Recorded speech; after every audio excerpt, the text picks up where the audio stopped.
الحمد للہ رب العالمین والصلاة والسلام علی رسول الامین وعلی آلہ وصحبہ اجمعین۔ محترم سامعین، الحمدللہ آج ہم لوگوں نے قرآن مجید کے دوسرے پارے سیقول، جس میں سورۃ البقرہ کی آیت نمبر 142 سے 252 تک جملہ 111 آیات کو تراویح میں سماعت فرمایا سنا۔ اللہ رب العالمین کا بھی اپنا شکر و احسان ہے کہ اللہ رب العالمین نے ہمیں پھر سے قیام اللیل کا اہتمام کرنے کی توفیق عنایت عطا فرمائی۔ حاضرین، اس سورت کے اندر یا اس پارے کے اندر سیقول میں کیا کیا چیزیں ہیں مختصر طور پر بتاتا چلوں۔ سب سے پہلی چیز تبدیل قبلے کی حکمت، یعنی اس پارے میں تبدیل قبلے کا حکم بیان کیا گیا۔ قبلہ پہلے مسلمان بیت المقدس کی طرف رخ کر کے نماز پڑھا کرتے تھے،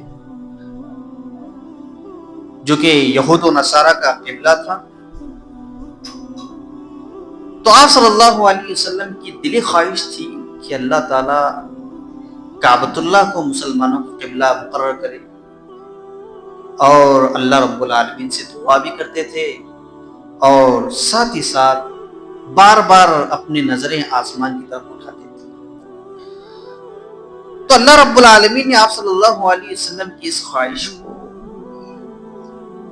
اور آپ کی اس تمنا کو قبول کیا، اور آپ کی دعا کو قبول کیا۔ پھر اس کے بعد تبدیل قبلے کی طرف قبلے کا حکم دیا، یعنی بیت المقدس کی طرف قبلہ کر کے نماز جو مسلمان پڑھ رہے تھے، اللہ تعالیٰ کا حکم نافذ ہوا کہ اب سے مسلمان بیت المقدس کے بجائے کعبۃ اللہ کی طرف رخ کر کے نماز پڑھ سکتے ہیں۔ اور یہ حکم عصر کی نماز میں ہوا۔ پھر اس کے بعد تحویل قبلے کا جب حکم ہوا، تو جب دوسرے علاقوں میں جیسے مسجد قبلتین، مسجد قباء، جہاں مسلمان حالت نماز میں عصر کی نماز جماعت میں تھے، اسی حالت میں آواز دینے والے کی آواز کو سن کر کے اپنے قبلے کو بدل دیا۔ پھر اس کے بعد بیت اللہ کے جانب رخ کرنے کا حکم آیت نمبر 148 سے 149 میں رسول صلی اللہ علیہ وسلم کو حکم دیا گیا کہ آپ جہاں کہیں بھی رہیں، اپنی عبادتوں میں اپنا رخ بیت اللہ کی طرف رخ کر کے پڑھیں۔ یعنی نماز کی شروعات میں سے ایک شرط یہ بھی ہے کہ جب بھی کوئی مسلمان نماز پڑھنے کا ارادہ کرتا ہے، تو اسے چاہیے کہ وہ قبلے کی طرف رخ کرے۔ اگر کوئی شخص قبلے کی طرف رخ کرنے کے بجائے کسی اور سمت رخ کر کے نماز پڑھتا ہے، تو اس شخص کی نماز ناقابل قبول ہے۔ نماز کی شرطوں میں سے ایک شرط یہ بھی ہے کہ اس کا رخ قبلے کی طرف ہو۔ اور اسی کے ساتھ ساتھ صبر و صلات کا حکم اللہ رب العالمین نے حکم دیا کہ اہل ایمان کو زندگی کے ہر معاملے میں صبر کرنا چاہیے، اور نماز کا دامن تامے رکھنا چاہیے۔ یعنی کسی بھی مسلمان کی جب کوئی سے پریشانی لاحق ہوتی ہے، کوئی مصیبت لاحق ہوتی ہے، تو ایسے موقع پر اس شخص کو چاہیے کہ وہ سب سے پہلے صبر کے دامن کو مضبوطی سے پکڑے، پھر اس کے بعد نماز کا اہتمام کرے۔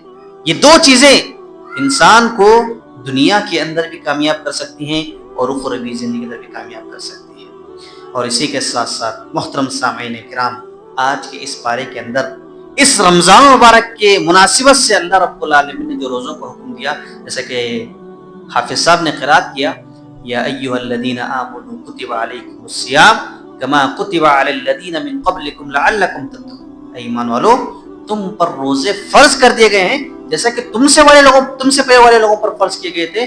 کس لیے؟ تاکہ تم تقوی اختیار کرو۔ تو معلوم یہ ہوا کہ روزوں کی فرضیت صرف امت محمدیہ کے لیے نہیں، بلکہ امت محمدیہ سے قبل جو امتیں گزری ہیں ان پر بھی روزے فرض تھے۔ یہ اور بات ہے کہ وہ روزے کیسے فرض تھے, کیا ماہ رمضان کے روزے تھے یا عاشورہ کے روزے تھے, ایک اور بات. لیکن جس طرح امت محمدیہ کے اللہ رب العالمین نے روزوں کو فرض کر دیا, اس سے قبل جتنی بھی امتیں تھیں ان پر بھی روزے فرض تھے. اس کی وجہ صرف یہ ہے تاکہ وہ تقوی اختیار کریں. تقوی کیا ہے؟ تقوی یہ ہے کہ اللہ رب العالمین کا ڈر, اللہ رب العالمین کا خوف اس مسلمان کے دل میں, اس مومن کے دل میں ہو جو اللہ رب العالمین کو صحیح معنوں میں ڈرتا ہے. تو معلوم یہ ہوا کہ روزہ رکھنا صرف بھوک و پیاس کو برداشت کرنا, یا روزہ رکھنے سے مراد صرف لوگوں کو بتانا کہ میں روزے سے ہوں, یا میں روزے دار ہوں, میں متقی ہوں, پرہیزگار نہیں, بلکہ روزہ رکھنے کا واحد مقصد یہ ہونا چاہیے کہ میں تمام تر گناہوں سے اپنے آپ کو دور رکھوں, تمام تر معصیتوں سے اپنے آپ کو دور رکھوں, تمام تر برائیوں سے اپنے آپ کو دور رکھوں, اور اللہ رب العالمین کو راضی کرنے کے لیے روزہ رکھوں. یہ سب سے بڑی اہم چیز ہے جو آج کے بارے میں ہمیں سننے کو ملی. اور اسی کے ساتھ ساتھ محترم سامعین, حقیقی نیکی کا تصور بتایا گیا کہ قبلہ رخ ہو جانا ہی نیکی نہیں, بلکہ نیکی یہ ہے کہ اللہ پر, یوم آخرت پر, فرشتوں پر, کتابوں پر, انبیاء پر اور ایمان رکھنا اور کامل یقین رکھنا, یہ حقیقی نیکی ہے. اور اسی کے ساتھ ساتھ اللہ رب العالمین نے اس پارے کے اندر ایک نماز کا حکم دیا جو اکثر لوگ اس نماز سے غفلت برتتے ہیں یا اس نماز کو چھوڑنے کی کوشش کرتے ہیں. حافظوا الصلاۃ الوسطیٰ, کہ تم درمیانی والی نماز کی حفاظت کرو. اب درمیانی نماز حفاظت سے مراد کون سی نماز ہے؟ وہ عصر کی نماز ہے. عصر کی نماز انسان کو, یہ بہت سارے لوگ اس نماز سے کوتاہی برتتے ہیں, غفلت برتتے ہیں, اور بہت سارے لوگ اس نماز کو چھوڑتے ہیں. تو اسی لیے اللہ کے اللہ رب العالمین نے فرمایا کہ تم عصر کی نماز کو پابندی سے پڑھو. اور بعض روایت کے اندر شاید یہ بات بھی ذکر کی گئی ہے کہ جو شخص عصر کی نماز کو چھوڑ دیتا ہے اس کی اعمال برباد ہو جاتی ہے. تو اللہ رب العالمین نے اس پارے کے اندر درمیانی والی نماز سے حفاظت کرنے کا حکم دیا گیا ہے.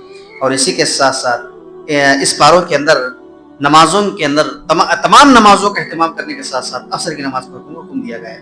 پھر اس کے بعد طلاق کے مسائل ہیں اس بارے میں, پھر اس کے بعد وراثت, اس کے بعد ہے نکاح, طلاق کے کیا کیا احکامات ہیں, اس کی کیا کیا وجوہات, اس کی کیا کیا واجبات ہیں, اور اس کے کیا کیا ارکان ہیں, ان ساری چیزوں کا اس کے اندر ذکر کیا گیا ہے. اور اسی کے ساتھ ساتھ اس پارے کے اندر مال ناحق استعمال کرنا یا ناحق کسی کا مال کھانا, اس کی بڑی میں بڑی وعیدیں اس پارے کے اندر سنائی گئی ہیں کہ جو یتیموں کا مال کھاتے ہیں, جو مسکینوں کا مال کھاتے ہیں, جو غیروں کا مال ہڑپنے کی کوشش کرتے ہیں, ایسے لوگوں کے لیے اللہ رب العالمین نے دردناک عذاب تیار کر رکھا ہے, جو کہ آج ہمارا معاشرہ اس کے اندر بہت ہی ہمیں آگے نظر آتا ہے. اور ایک دوسرے کے مال کو ہڑپنے, یا ایک دوسرے کے مال کو تلاش کرنے, یا ایک دوسرے کے مال کو اپنی جائیداد میں سمیٹنے کی ہر ممکن کوشش کرتا ہے. تو اللہ تعالیٰ نے کہا کہ میں حکم دیا گیا ہو کہ ناحق آپس میں کسی کا مال ہرگز نہ کھاؤ. اور اسی طرح حکام کو رشوت دے کر کے کسی کے مال کو نہ ہڑپو. جیسا کہ چل رہا ہے ہمارے معاشرے کے اندر کہ زمینوں کے معاملے میں, زمینوں کی لین دین کے معاملے میں, زمین کی خرید و فروخت کے معاملے میں جو حکومتی سطح پر جو لوگ اس کام میں آگے ہیں, اس کام کو انہیں ذمہ داری دی گئی ہے, انہیں رشوت دے کر کے یا انہیں لالچ دے کر کے, پیسہ وغیرہ دے کر کے اس زمینوں کو اپنے مال میں اپنے مال کے اندر اضافہ کر رہے ہیں اور اپنے مال میں جمع کرنے کی کوشش کر رہے ہیں.